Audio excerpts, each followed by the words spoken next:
Muito bem, nós estamos de volta ao nosso quadro Paredão. Hoje eu converso com Egídio Vaz. Por que eu converso com Egídio Vaz? Porque Egídio Vaz é um dos mais influentes comentadores no nosso país. É jovem, é uma pessoa que tem milhares de seguidores, ao mesmo tempo que também divide a sua opinião na sociedade. Afinal de contas, quem é o Egídio Vaz? Qual é a sua linha de pensamento? Qual é o seu sonho para Moçambique? Tudo vocês vão conhecer o lado que vocês não conheciam do Egídio Vaz. Todo o seu juízo será feito depois desta entrevista. Egídio Vaz é como faz parte de muitos jovens neste país que também foram vítimas de uma guerra macabra. Sei que a sua juventude, infância e juventude, passa um pouco por Malawi, onde esteve no campo de refugiados. Boa noite. Começo com esta pergunta. Fale-me da sua infância e como foi parar a um campo de refugiados. Muito boa noite, caros telespectadores da televisão Sucesso. Muito boa noite, Gabriel Júnior, e muito obrigado por este convite. Egídio Vaz, Antes de falar disso, quero lhe servir o café. muito obrigado pelo serviço. Estou à procura de uma empresa de café que queira patrocinar o quadro Paredão para ter o seu café aqui, e uma empresa de água que queira patrocinar o Paredão e ter a sua água aqui. Mas a infância do Egídio Vaz. Bom, Egídio Vaz é filho dos professores primários, agora reformados. Nascemos 9 e sobrevivemos 7. E eu sou, na presidência, o 7º. Portanto, à frente de mim são 2 e eu sou, portanto, o terceiro último dos 9. Nasceu no distrito de Mutarara. Antigamente chamava-se Dona Ana, mas agora mudaram para Nhamaiabo. Agora chama-se Nhamaiabo, mas é Dona Ana, na altura, e faço a minha primeira classe lá. Você nasceu naquele hospital de Dona Ana? Sim.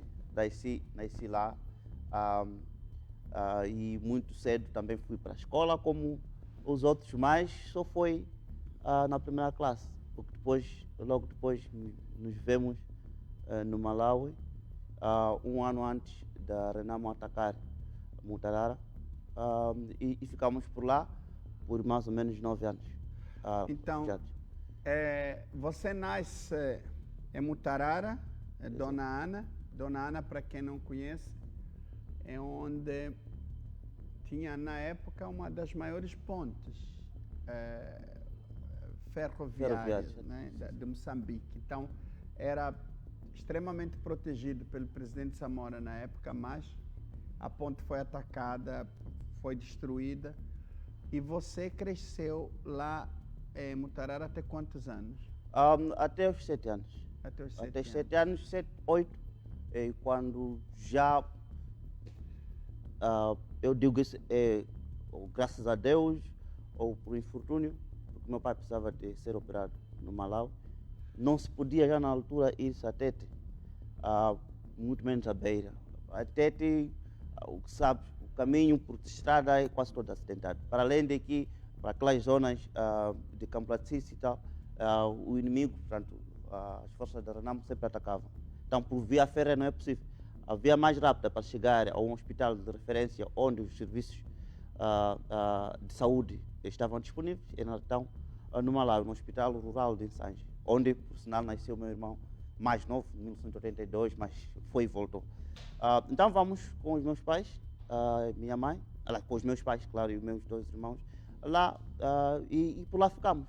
Por lá ficamos porque enquanto estávamos à espera que nosso pai tivesse a devida atenção médica, cá por trás fica a Renamo a atacar a vila. Foi assim que acabamos permanecendo por lá por 8 a 9 anos seguintes, até que em 1993 voltamos para Vocês foram para...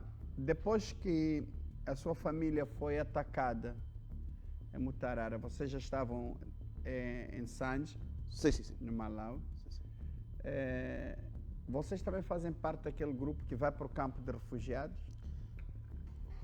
Vamos para o campo de refugiados depois, porque na altura o meu pai tinha um amigo cujo familiar em Sanje lhe cedeu a casa. Portanto, como disse, o principal motivo que nos leva precocemente para Malau é a saída do meu pai. Então ele hospedamos-nos nessa casa, na sede distrital do distrito de Sanje, onde permanecemos mais ou menos 2 anos. E, portanto, meu pai sai, ou nós todos saímos para um campo de refugiados, na verdade, porque o meu pai, como professor, tinha que abrir uma escola. Então, é neste processo que ele abre uma escola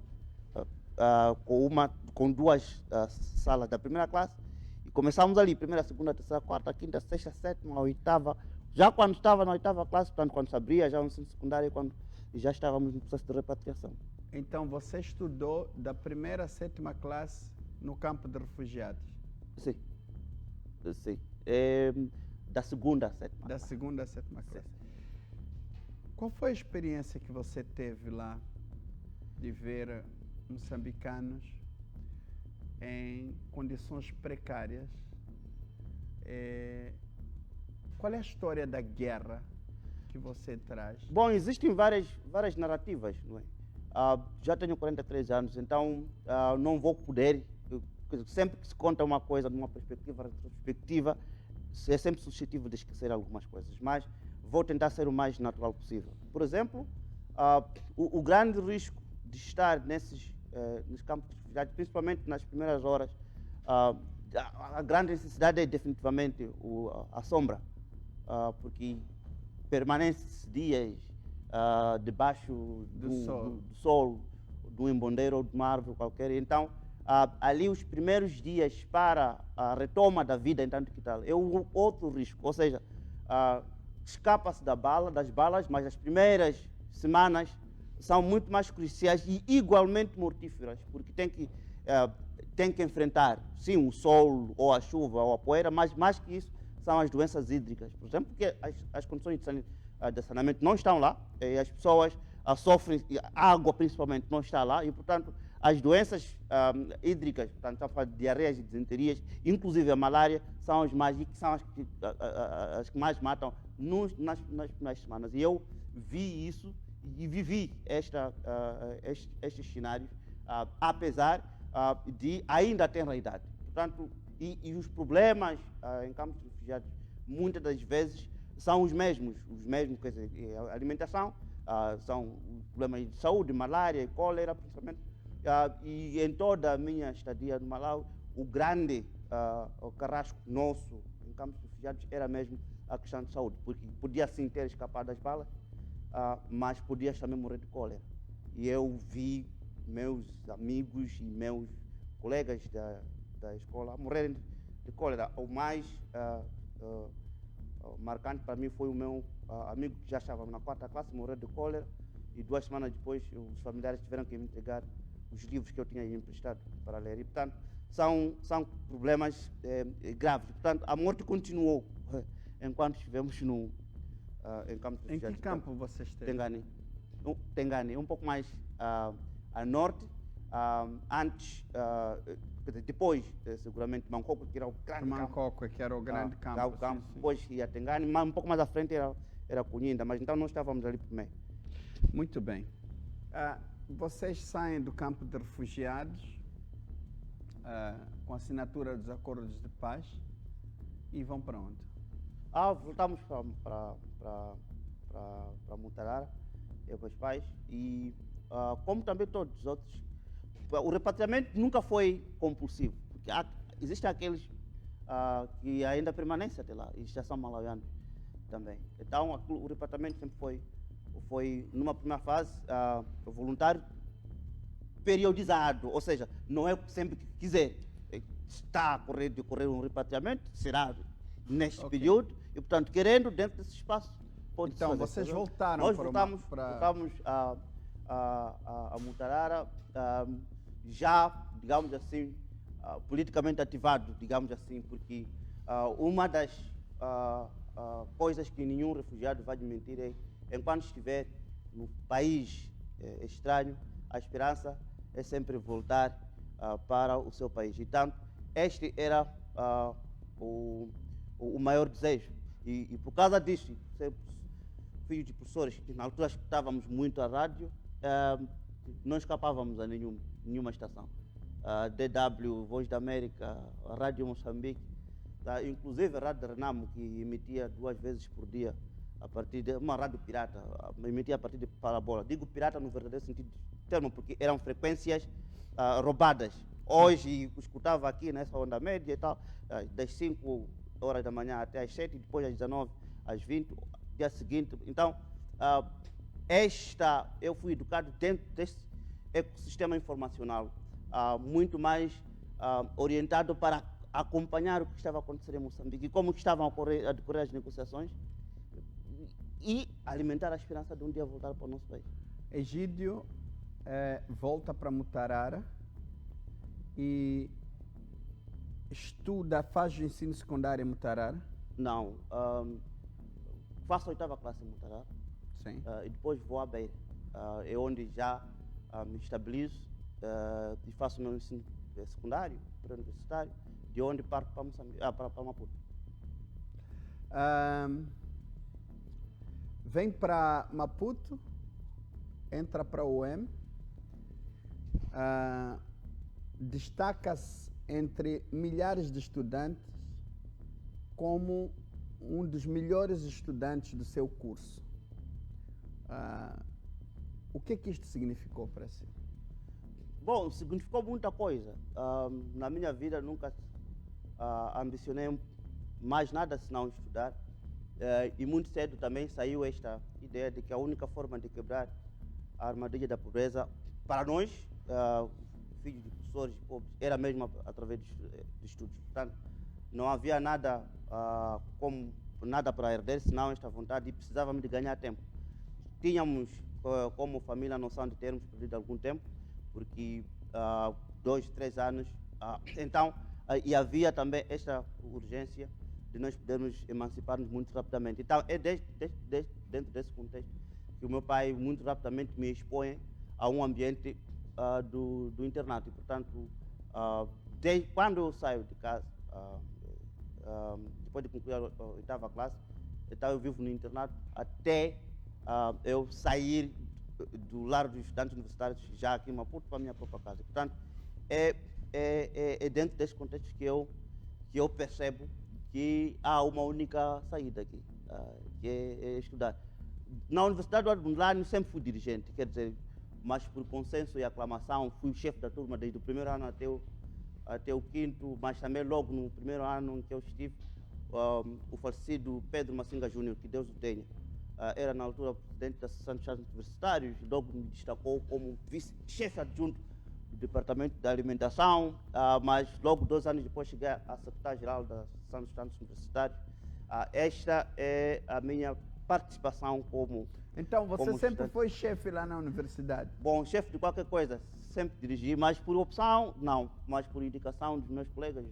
Mesmo antes, quando estive na Beira, também estive, existe aquele jornal, não sei se existe já, do Nuesma, chefe da redação do Jornal de Parede, da Escola Samara Machel, Nuesma.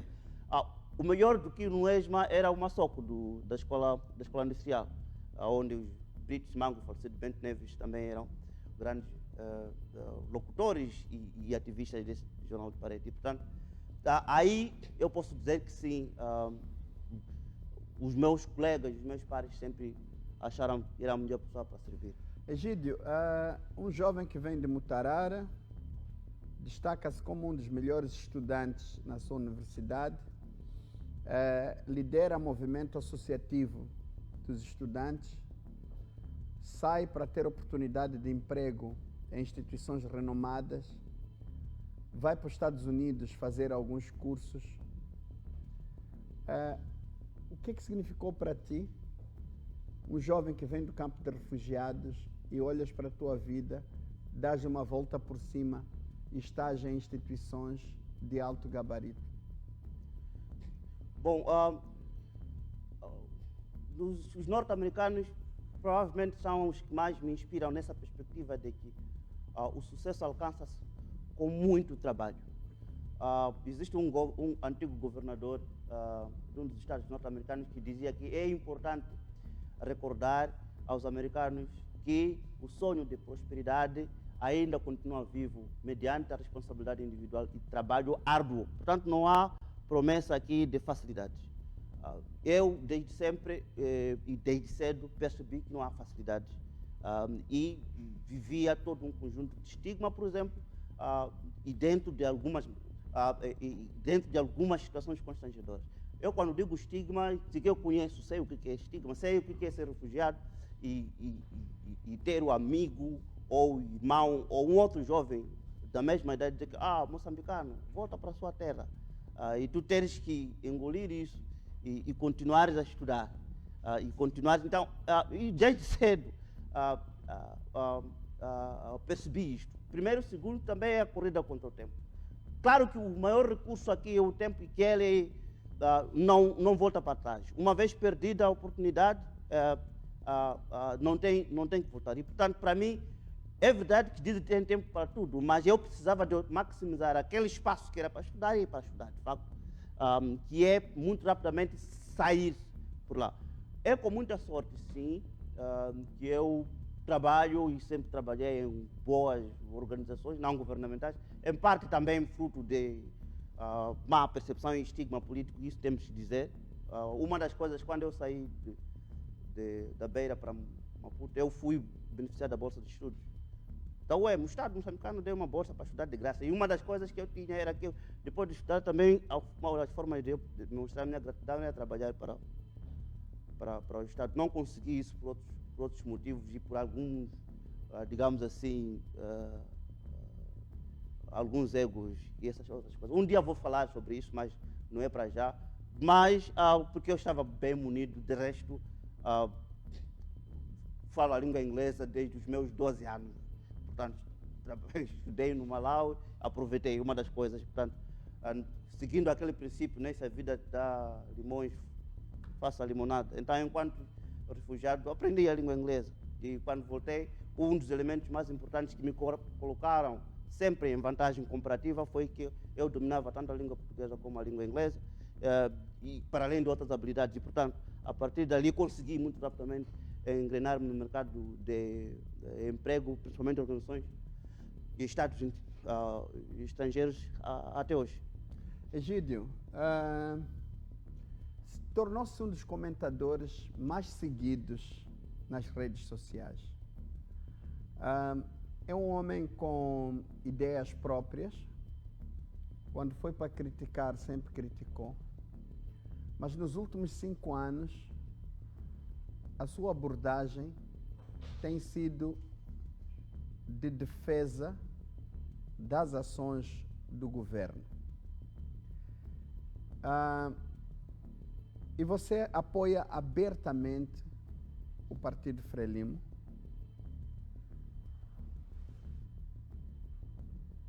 Tu apoias como um cidadão ou tu apoias como um membro do partido?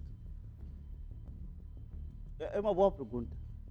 É uma boa pergunta porque antes de membros somos cidadãos e vestidos de deveres e direitos. Mas eu sou um profissional. Eu sou especialista de comunicação, sou estratega de comunicação. E eu entendo quando é que devo constituir um problema e quando devo constituir parte de solução. Este país é um país que enfrenta muitos desafios, entre os quais os desafios informacionais. as pessoas já não conseguem identificar o que é verdade, o que é falso, porque existe essa fragmentação do espaço público e mediático e a profusão da informação faz com que as pessoas fiquem atônitas. Dois, este país está ainda em construção e enfrenta desafios concretos. É obrigação de nós, um pouco mais, digamos assim, avantajados, estarmos do lado da solução, contribuindo com as nossas ideias. O crítico é quem procura contribuir para melhorar uma ideia. Mas quem não faz isso, então, cabe em outras categorias. Invejoso. E o teu posicionamento? Então, o segundo aspecto é quando diz que eu apoio as atividades do Estado. Eu julgo que é obrigação de qualquer nacionalista apoiar neste momento. Há 5 a 7 anos, Moçambique vem enfrentando grandes dificuldades, às vezes impostos. Há muito cedo, com o advento da nova administração Nussi, a Moçambique é cortado financiamento internacional. Segue-se um conjunto incessante de desastres naturais que coloca Moçambique numa situação completamente difícil. E mesmo assim consegue-se estabelecer alguma coisa. Então, eu digo, ok, juntamente com os outros moçambicanos, parecemos-nos aqueles passageiros que chamam num avião. E o avião enfrenta a turbulência. Alguns passageiros correm e batem na cabine para querer saber o piloto o que está acontecendo. Mas o bom comportamento é sentar e confiar no piloto, porque também ele não quer morrer. E, portanto, é este comportamento que eu julgo que precisamos de ter quando há turbulência. Como diz, e eu inspiro-me num provérbio, uma cena, que diz: os macacos até podem lutar pela comida, mas unem-se ao primeiro sinal de perigo. Então, tu te assumes de forma partidária como um frelimista?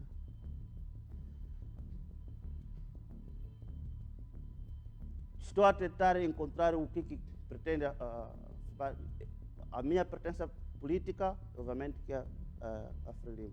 Mas o que eu faço... Estou a vir para aí. Mas o que eu faço pelo espírito de cidadania. Sim.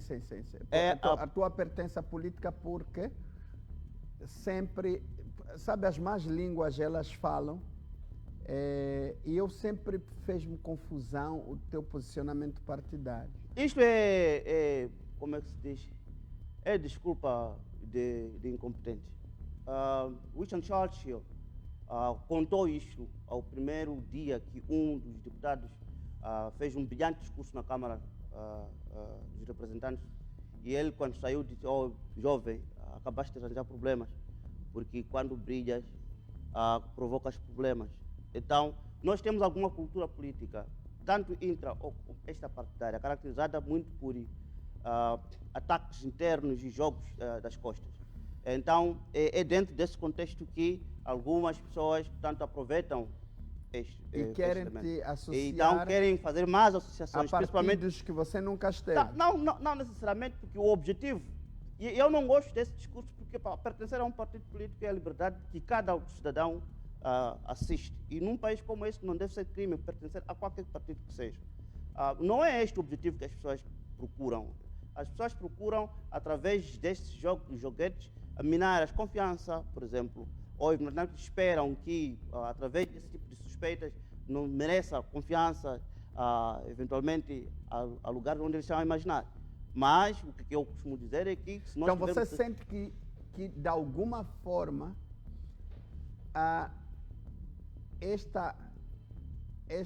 estes ataques que são feitos ao Egídio são ataques internos com vista a minar a tua caminhada? Você sente-se uma pessoa perseguida? Mas eu estou muito habituado, como eu costumo sempre dizer, nunca aprendi a jogar num terreno limpo.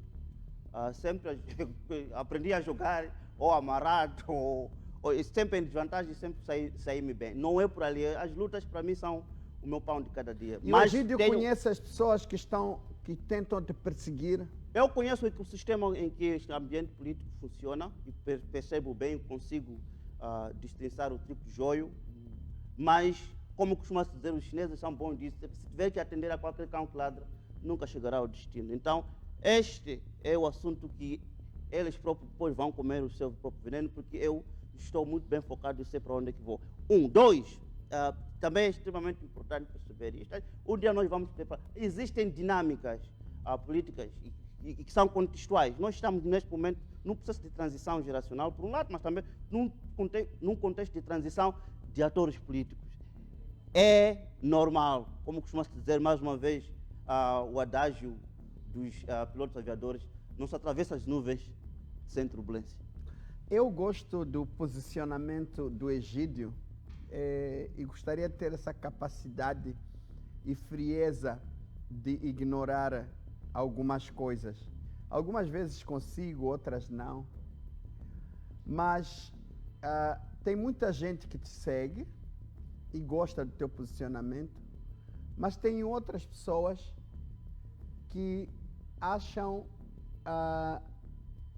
o Egídio como uma pessoa lambe-bota. É a palavra que se usa, né? Como é que você encara estas declarações destas pessoas que te acham como uma pessoa que vende a alma para engraxar? Da última vez eu defini isso e depois fui mal interpretado, mas agora vou de novo ser sarcástico. O lamber bota também exige qualidades e habilidades. Então, se é esse o emprego, então acho que eu sou bom. Aprendi em algum sítio, acho que até uma escola. Mas você se assume como um lambe-bota? Mas como é que vou me assumir como um lambe-bota? Eu sou muito bem formado, sou dos poucos que teve essa sorte de sempre ser bem formado. Em grandes e organizações. Nunca teve muitos problemas a nível de competência, sei bem o que é fazer comunicação, sou estratega de resto. Os lambe-botas não têm noção do que é ser lambe-botas. Então, eu julgo que este é o assunto que os próprios que gostam de aditivar ficam por ali. É uma tentativa de sujar, não é? A tua imagem. Dólar é dólar, metical é metical. Por mais que o Amarfani cuspa sobre ele, continua a ter aquele valor. E, portanto, você é o que? Então eu sou o metical, com o meu próprio valor. Amarfanhado ou não, dentro da lama ou não, tenho aquele valor facial. E, portanto, não me deixo envolver neste ambiente lúgubre e escuro para onde gostam de trazer, porque, afinal de contas, esse tipo de etiquetagem tem um único objetivo, que é desmoralizar as pessoas que continuem a fazer o que estão a fazer. Dois, eu estou nas redes sociais, só para arrematar um pouco, não estou ao serviço de ninguém, eu julgo que eu devo partilhar um pouco do que eu sei com a grande audiência. Tenho aproximadamente 50 mil seguidores. Então, eu digo que na área de que eu sou especialista, tenho obrigações de poder colocar o assunto nos termos que eu julgo que são os mais transparentes. E, portanto, é a partir dali. Primeiro. Segundo elemento também, sei o lugar em que eu estou, o espaço em que eu estou como um cidadão, o contexto em que eu me encontro, no país em que os desafios que este país chama por cada um de nós. Um deles Egídio, é defender o país. Fala-se de uma grande amizade ou simpatia que você goza da elite governativa em Moçambique. Você confirma isso? Eu tenho uma grande sorte de conversar com várias pessoas. Afonso Djacama, quando saiu de Maringo, fui das poucas pessoas que ele me recebeu.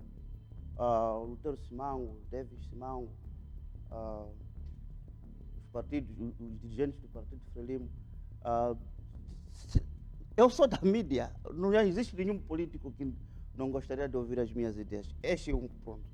E, portanto, qualquer um gostaria de encontrar as coisas, modéstia à parte. Agora, falando especificamente com a governação, também esta governação é a governação que eu tive a oportunidade de ser ouvido, de ser acolhido, as minhas ideias terem alguma atenção, o feedback comunicacional com os políticos é relativamente mais fluido. E olhando especificamente, por exemplo, com o presidente Nyusi, quem conhece o presidente Nyusi não permanece o mesmo, no sentido de ele é efetivamente aquele mel.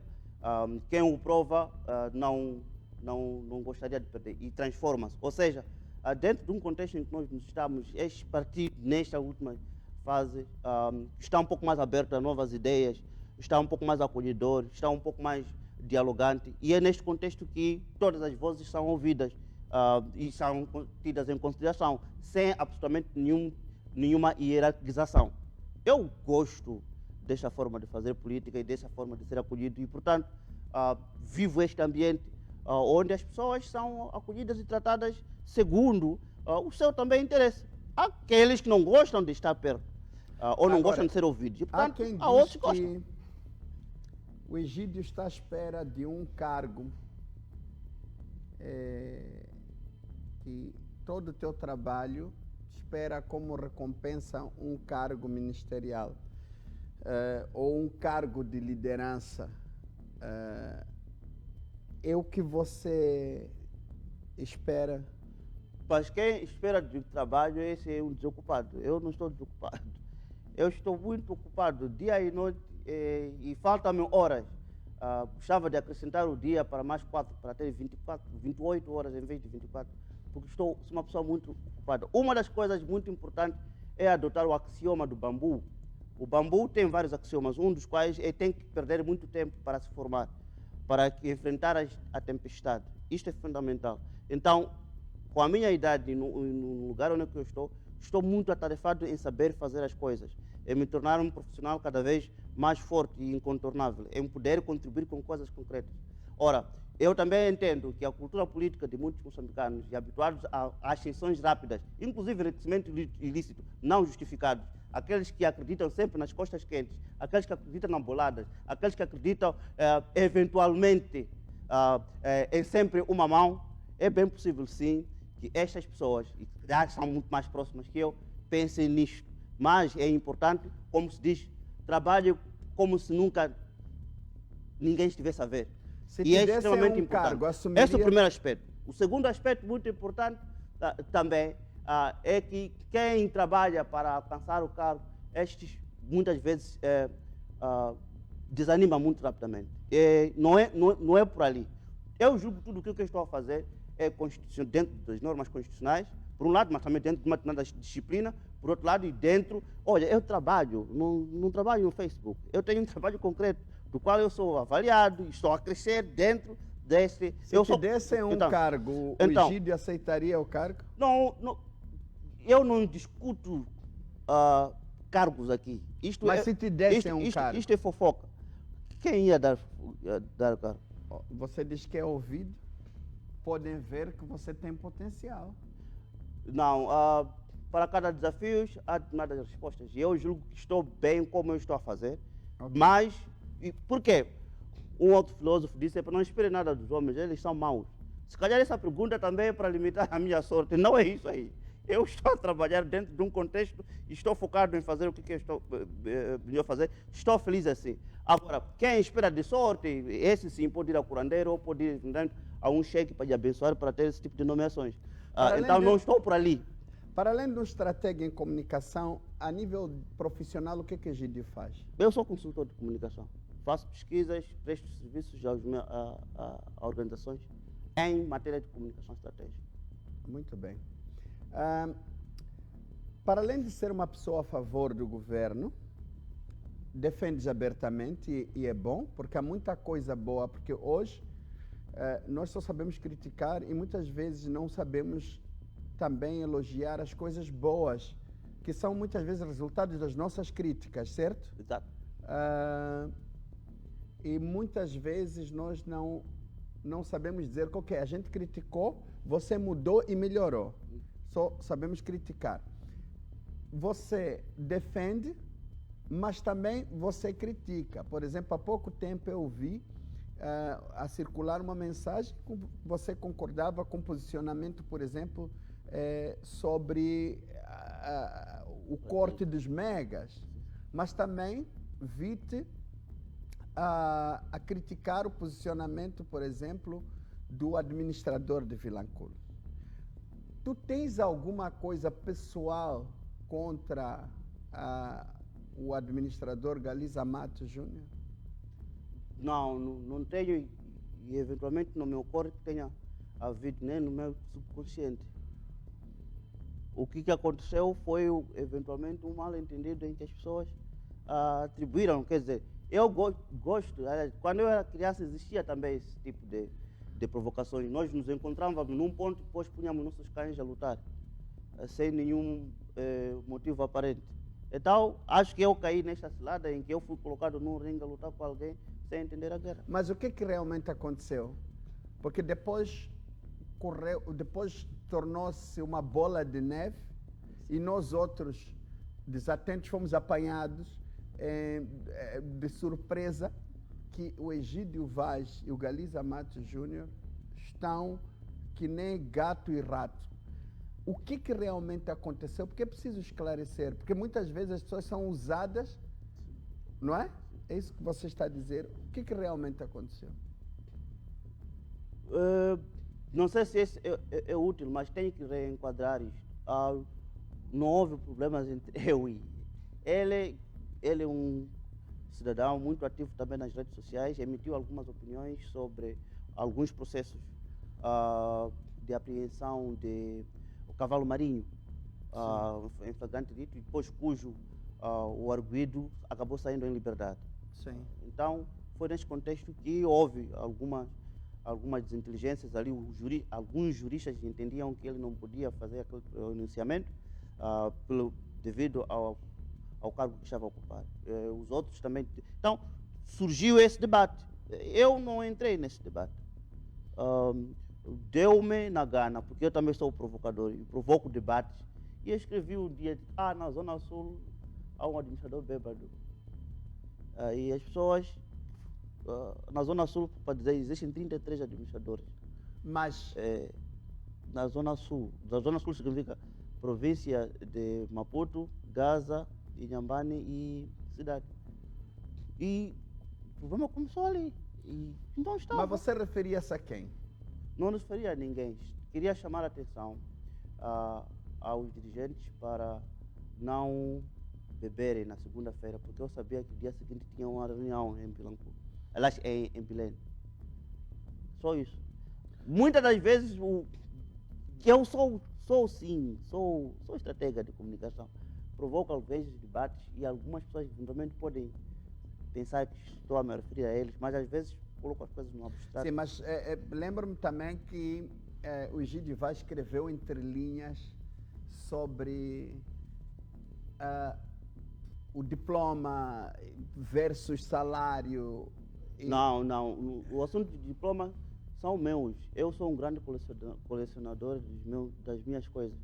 E tenho, de tempos em tempos, mostrado as minhas coisas. Por exemplo, eu ainda guardo o meu recibo de recenseamento militar, que tirado em Tete, 1998, os meus cartões, o meu diploma, etc, etc. Mas aí é que está. Existiu uma corrente má-fé que empurraram o Galiza a pensar que eu estava a falar eventualmente com... Vocês já reconciliaram? Eu tentei conversar com ele, sempre eu disse que não tenho problemas, eu preciso falar consigo e tal. E ele também respondeu positivamente nisso, depois de perceber que, de facto, eu não fui instrumentalizado porque estava seguro desde sempre, mas dentro de algum círculo e circuito que sempre é associado ao problema que nós vínhamos falando antes, sempre tentaram nos colocar em risco. É momento absolutamente nenhum. Eu, inclusive, estendi o braço recentemente quando a filha nasceu e eu disse, olha, tenho que falar consigo, preciso falar consigo, quanto. Então, nunca houve... Então estão em paz?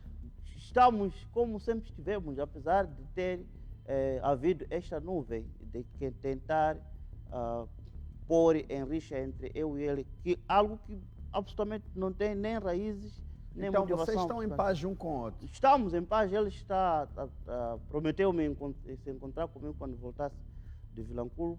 Provavelmente eu tenha que ir para lá também, mas nunca houve algo concreto, uma base sólida através do qual podíamos nos agredir mutuamente. Não aconteceu nada. Eu estou muito bem. Muito bem, ainda bem. Egídio, como um estudioso, como uma pessoa de um pensamento macro,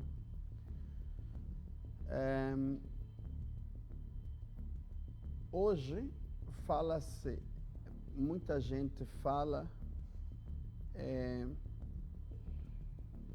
dos corredores de um terceiro mandato. Você acha ser possível que a Constituição fosse mudada para haver a possibilidade de um terceiro mandato? Quem quer o terceiro mandato? Eu não sei quem é.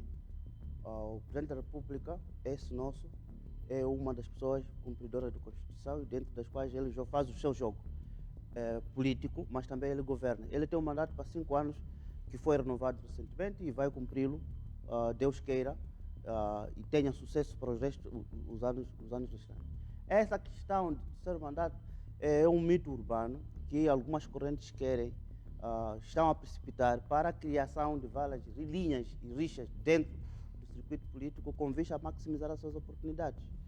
Eu não acredito que haja genuinamente um interesse para o terceiro mandato, senão daqueles indivíduos que estão nesse momento a se posicionar para maximizar as possibilidades numa possível corrida dentro do Partido Frelimo.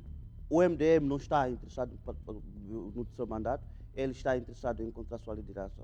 O Suf Pamadi também está interessado em encontrar sua liderança. O Partido Frelimo, como tal, também está muito atarefado em exercer o poder que lhe foi conferido pelo povo para fechar este. Agora, outros círculos é importante e é possível e é natural que os animais políticos que somos tenhamos interesse em poder substituir o presidente, mas por favor, façam isso no momento próprio. Agora, tentar infundar ou levantar debates sobre o terceiro mandato, eu julgo que são debates que não ajudam ninguém, só ajuda a nos sujar uns aos outros. Você pensa, acha que são pessoas que querem criar ruído em torno da liderança do presidente Inhosse?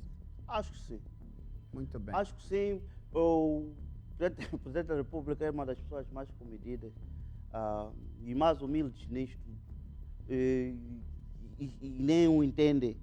O Frelimo em si nem está a falar. Portanto, são ruídos de corredores, mas bem colocados, com o objetivo para atrapalhar e eventualmente uma liderança que nesse momento precisa de apoio de todos para alcançarmos com êxito os desafios que são porque é uma coisa muito importante que eu acho, eu sempre digo assim, crescer não é fácil crescer uma economia, um país, mas segurar o país numa crise é ainda difícil. É mais difícil. Portanto, respeita-se quem cresce, mas é preciso ter imenso respeito quem segura a coisa diante das tempestades. Exatamente. O que você espera que o julgamento das dívidas ocultas traga? Olha, Júnior, Gabriel, eu julgo que já vai longo esse processo. E para mim, justiça tarde é justiça. Um dos elementos muito importantes que nós temos que melhorar neste nosso país é a celeridade. Mas, nesse contexto específico, também compreende-se a complexidade. Eu espero que, dentro desse julgamento, se feche um capítulo, que se saca as responsabilidades a quem deve se sacar e que se mande para casa a quem se julgar, aliás, a quem for ilibado. Mas mais importante do que isso, eu não olho para ali, eu olho para frente, o que se vai produzir que ajude a fortificar a nossa posição em tribunais onde o Estado moçambicano meteu a sua queixa contra, nomeadamente o Credit Suisse e contra aqueles gestores e também a anulação das garantias. Isto para mim é que é a coisa que vai nos beneficiar mais a nós. Porque, como sabe, Moçambique, o Estado moçambicano, até que este processo seja conheça o seu fim, não está a pagar as letras das dívidas contratadas. Por quê? Porque se interpôs uma ação contra determinados indivíduos em Londres e que esse caso precisa e deve conhecer o seu fim. Para mim, é este o grande assunto para mim, porque os outros são crimes particulares, apesar de terem os efeitos nefastos sobre todos nós, mas eu julgo que este assunto pelo menos está encaminhado. Os tribunais vão lidar com isto. Mas nós temos ainda um maior objetivo para alcançar, que é justamente fazer cair aquelas garantias e poder nós, como país, nos reconciliarmos com o sistema financeiro internacional e resgatarmos o nosso bom nome. Muito obrigado. Para terminar, qual é o sonho do Egídio Vaz para o teu país? Bom, neste momento é importante que todos os moçambicanos estejam unidos em torno do combate ao terrorismo. É importante que, de facto, nós sejamos unidos de verdade. Não sejamos unidos em linhas, em tribos, em grupos de interesse, em regiões, ou eventualmente em linhas de cor ou religião. A construção desta nação vai levar muito tempo, isso é verdade. Não podemos nos comparar, por exemplo, como Cabo Verde. Cabo Verde é uma nação há 500 anos, nós apenas estamos a construir uma nação há 45 anos. Não deve haver nem pressa de desistir, muito menos impaciência de nós podermos nos cozer entre nós. A paz é essa, temos que todos os dias dar-nos a chance à paz através de um diálogo franco e aberto, mas também abrindo oportunidades para a inclusão. A inclusão não é algo que se fala assim de boca para fora. A inclusão é mesmo na comida.